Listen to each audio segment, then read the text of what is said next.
Isang napakalakas at napakabisang paraan upang makapag-attract ng swerte sa taon po ng 2024. Magulat ka guys sa result nito. Magbukas po ang swerte na para sa iyo. Gamit lamang ang asukal at saka ang asin. Paghaluin ito at gawin mo po ito ngayong Pebrero 8. Ito po yung magdala ng swerte sa iyo sa pananalapi, sa pera. At hindi lamang maliit na halaga ang pwedeng ma-attract dito. Ito yung mag-attract ng napakalaking halaga ng pera. Na ito po yung magbigay ng pagbabago sa iyong buhay.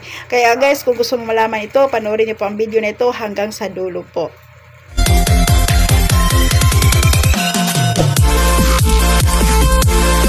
Kumusta? Welcome again sa ating YouTube channel. Kumusta na po ang lahat? Sana po nasa mabuting kalagayan ang bawat isa. Kung nasa ibang bansa po kayo, sana po nasa mabuting kalagayan kayo, malusog at ayan, maganda yung takbo na yung trabaho. Kung kayo man po ay nasa Pilipinas, ayan, shoutout din sa inyo at dasal ko po sa lahat-lahat po na nanonood sa mga videos natin at sa oras pong ito sa nanonood po. Ayan, dasal ko po ay talagang itong gagawin natin pampaswerte po na ibahagi sa inyo na ito po ay gagana po sa inyo at magdala po ito ng katuparan sa iyong mga wishes. So guys, ang ating pag-usapan ngayon ay napakagandang gawin po ito ngayon pong Pebrero 8 bago mag Chinese New Year. 2 days before mag Chinese New Year, bukas na po yan. Napakaganda pong gawin ang manifestation na ito. So ito po ay magdala po ito ng swerte sa iyo sa buong taon sa pananalapi, no? At guys, kung gusto mo malaman ito, samahan niyo po ako hanggang sa dulo po ng ating video. Ituturo ko po sa inyo ang tamang procedure, ang tamang paraan sa paggamit sa paraan na ito. At kung kayo man po'y baguhan dito sa ating YouTube channel, ayan, bago po tayo mag-umpisa, please po subscribe po sa ating channel and then don't forget to hit the bell button for notification para ma-notify ka sa mga new videos na ating i-upload. Guys, ang mga dapat nating ihanda dito. Kailangan po natin ang tubig. Tubig na malinis po sa isang malinis na baso. Ayan, clear glass ang ating gagamitin. And then kailangan din natin ang asin. Asin po guys, kahit anong klaseng asin, pwede mong gamitin yan. Rock salt or ito yung asin na ginagamit sa pagluluto, pwede yan. And then ang ating sugar. Sa sugar naman, pwede kayong gumamit ng brown sugar or white sugar. So, ayan, kung may brown sugar kayo, brown sugar ang gamitin po ninyo guys. So, ngayon din, kailangan pa rin natin yung coins. So, ngayon po, kailangan natin ang silver coins. Ayan. So, ngayon po guys, mag-start na po tayo. Sa paggawa po nito guys, kailangan po nakaupo po kayo na nakaharap sa may silangan. And then, make sure po na yung paniniwala mo dito, habang gagawin mo po ito ay talagang 100% po. Kasi once na ikaw po ay naniniwala sa ginagawa mo, ma-attract mo talaga yung talagang gusto mong i-attract. Yung wish mo talaga. So, ngayon guys, kayo po ba'y naniniwala? At kayo po ba'y naniniwala na may swerte talagang darating sa'yo? Diba? So, yun, kung ganun ang paniniwala po ninyo, yan, mag-manifest kayo gamit ang ating isi-share ngayon. So, guys, ayan, kung kayo man po ano guys, yung tawag nito, may duda kayo at may pag-alinlangan, ang gagawin po ninyo, inhale, exhale muna kayo. Release yun, i-release talaga, para sa ganun ay talagang positive po ang papasok sa iyong isip at saka yung katawan mo ay magiging relax po. No? Kasi pag once na gumawa ka ng mga pampaswerte and then complicated yung ang dami mong iniisip, hindi po siya gagana. So i-release mo muna yan. Ganda nito guys, bago ka gumawa ng pampaswerte, magdasal ka muna, no? Magdasal ka ng taimtim, hilingin mo po sa ating mahal na Panginoon yung tawad po sa lahat na nagawa natin, na pagkakasala. And then pagkatapos, mag-manifest ka gamit ang tubig. So ngayon po guys, ang tubig po, lagyan po natin ito ng 1 kutsara po na asin. Itong asin, ilagay dito 1 kutsara, ilagay dito, at ang asukal. 1 kutsara din na asukal. And then, pagkatapos, ihalo mo po ang asin at saka yung sugar. Tunawin dito sa tubig na ito. At ilagay mo itong coins. Ang silver coins po, bago mo ito ilagay dito guys, kailangang linisan mo muna ito. Hugasan ng maayos, and then, pagkatapos na hugasan sa water na nandoon sa banggirahan mo or sa pusit mo, pagkatapos mo nahugasan ito, saka mo na gamitin at ilagay dito. So ngayon po guys, pag once na naihalo mo na ito, nailagay mo na dito, ang gagawin ninyo po guys, mag-inhale, exhale po kayo ng 7 times. 7 times po guys, inhale ka 7 times. Ulitin mo yung pag-i-inhale, exhale mo.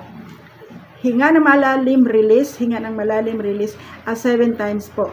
And then, pagkatapos mong nakapag-inhale, exhale, ayan, pwede kang nakatayo, pwede kang nakaupo. Depende po sa yung komportable po kayo. And then, ito po, ipikit mo iyong mata, hawakan mo po ito, and then hilingin mo po na ito pong tubig na ito'y magdala ng katuparan sa iyo pong wish nitong umaga na ito. Kasi umaga mo po ito gawin.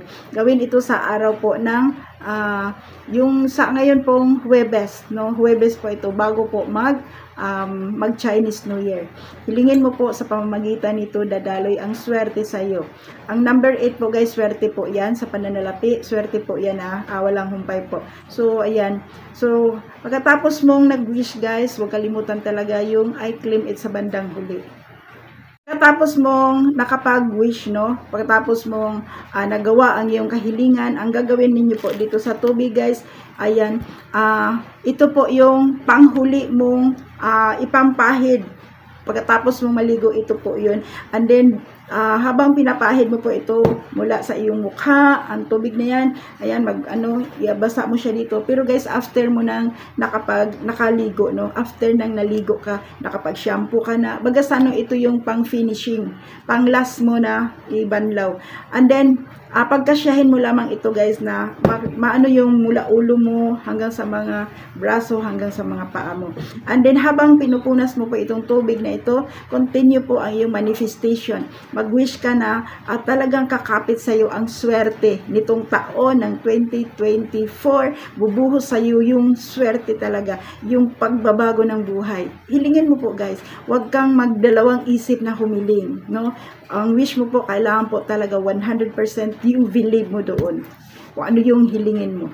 Ayan, pwede mong gawin ito guys na, pwede mong i-wish na ito'y magiging daan upang magbukas ang swerte sa aking buhay. Nitong taon ng 2024, talagang matupad mo ang iyong mga wishes, ang iyong mga kahilingan. Kung ano man ang iyong mga pangarap, matupad. Kaya guys, pagkatapos po mong naligo nito guys, ang gagawin. Halimbawa po guys, no, hindi siya naubos. Kasi ito, pag ano lang naman ito, pambasa-basa mo dito, panghilamos mo, pambasa sa katawan mo. Pag hindi naubos guys, itira mo yung natira. And then, ulitin mo po yung pagpupunas nito bago ka matulog sa gabi. And the same then, manifestation. Continue ang yung pagbanggit ng iyong pong kahilingan. Kagaya nito guys, ito'y magdala ng kasaganaan sa akin, swerte na walang humpay. Magbukas ang swerte sa aking buhay. Ganyan guys, ipunas mo siya. Sabay naman mayroon kang bibigkasin. So, depende na po yan sa inyo kung paano mo siya gawin ang iyong manifestation. So, sana po guys, nakakatulong po ang ating topic ngayon. At ayan, ito po isa sa pinakamabisa po na paraan na makapag-attract ng swerte. Magbukas ang swerte sa iyo. Sa pananalipi man yan o sa career. Kahit ano po guys na paraan na kayo po'y swertihin sa buhay. Ayan, magdala ito ng gulat po na result pag ito po ay nagawa mo ng tama. Kaya ang paggawa po nito, kailangan 100% yung paniniwala mo at pwede mo po itong gawin agad ngayon pong February 8, umaga po yan. And then, magpunas ka uli, magtira ka sa tubig nito bago matulog sa gabi. Ayan lamang po guys ang ating topic ngayon. Maraming salamat po sa inyong lahat at ito po guys, ang barya po, ang gagawin nyo po sa barya, lagay nyo po ito doon po sa iyong pitaka, balutin po ito ng pula na tela. Ito yung lucky charm po ninyo, no? So, ayan, and then, ang tubig na ito guys, ubusin mo na siya sa gabi na po, okay? Magasano 2 times mong gamitin ito sa umaga. Sa umaga ang kalahati, pwede, and then sa gabi naman yung kalahati. 2 times po.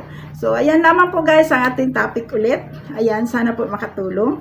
At bago po tayo magtapos sa ating video ngayon, iiwan ko po ang Facebook link ko po dahil sa aking online negosyo po, kung gustong magkaroon, kung sino yung gustong magkaroon ng online negosyo na madali lamang gawin. Nasa bahay ka lang, may negosyo ka na, kagaya sa akin, nagawa ko yung aking negosyo na nasa bahay lang ako.